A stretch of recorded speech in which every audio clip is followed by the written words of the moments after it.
Hello, my name is Autumn. Today we're going to be learning about electrical engineering circuit analysis.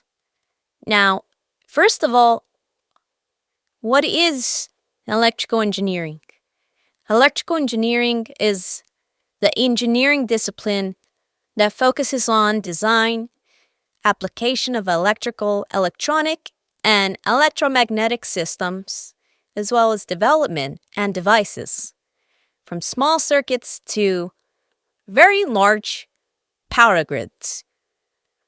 It involves mathematics and physics to manage electricity, such as for power generation, information processing, communication, and many other applications. Okay, let's get started.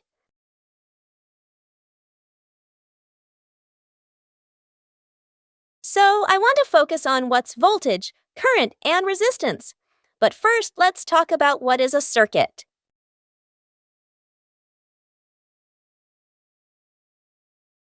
A circuit is a closed loop that carries electricity.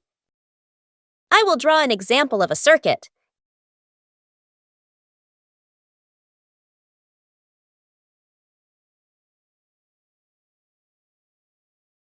As you can see, it has a current I that flows through the wire and is connected to a voltage source such as a battery.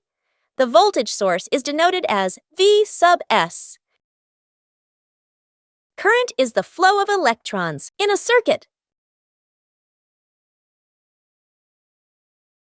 Current is denoted as lowercase I. I will draw an example of current.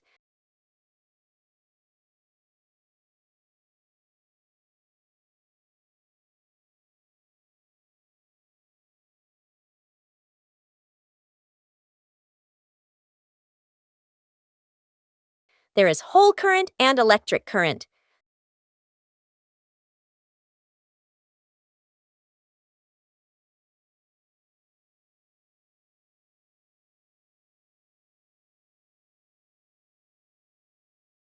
The units for current is measured in ampere, or amp, denoted as capital A. If we take a small section of the wire and zoom in, we can see that there is an electron, electric current, and a whole current.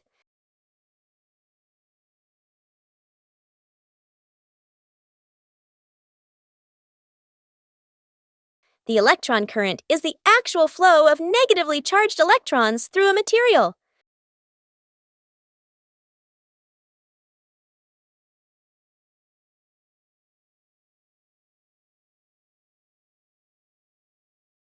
The whole current is the apparent movement of positive charge, which is actually the absence of an electron in a specific location.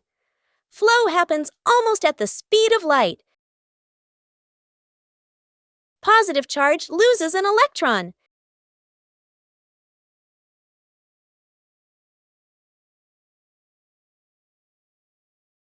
Ampere is how many charges Coulomb per second. So, in other words, it is 1 amp of charge that passes through a single point in a second.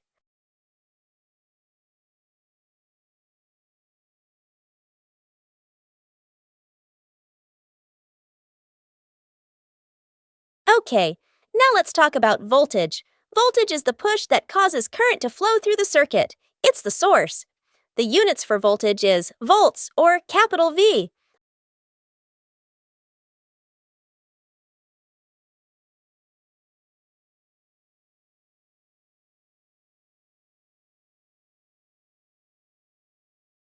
I will draw an example of voltage across an independent voltage source.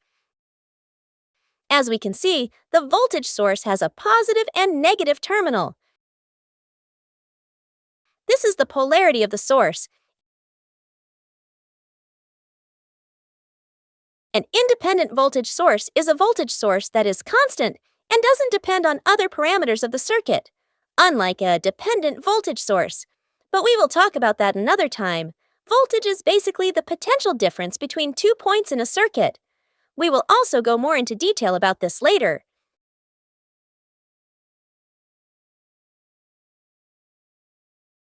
Resistance is the opposition of the current flow in a circuit.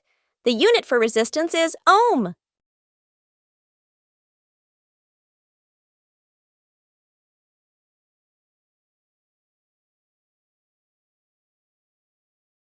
Let me mention, we use metric prefixes to compute the parameters of the circuit.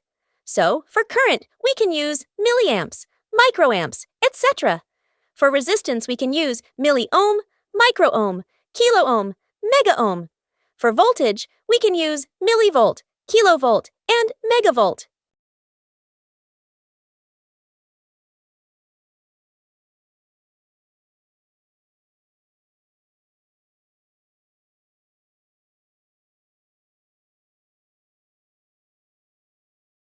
Now, let's talk about DC and AC. DC is direct current, which is a constant current flowing in one direction. AC is alternating current, which is the current that moves back and forward.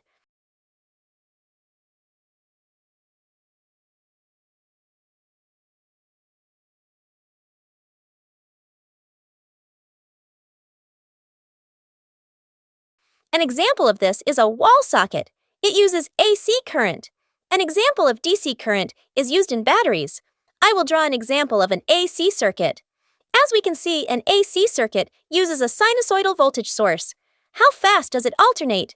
In the United States, it alternates at a frequency of 60 Hz or 60 cycles per second.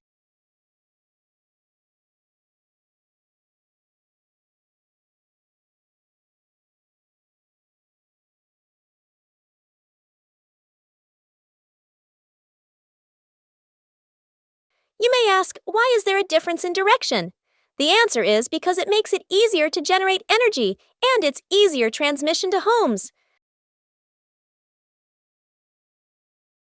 So, for AC, the current goes in this direction and back.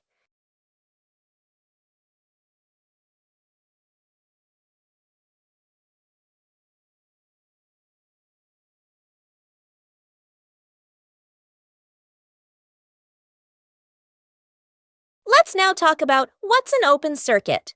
An open circuit is a circuit without a closed loop and has a break. I will draw an example of this. As we can see, there is no closed path. It acts as a wall switch.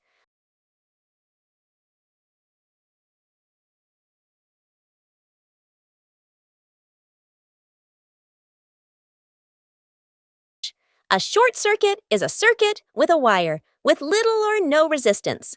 I will draw an example of this.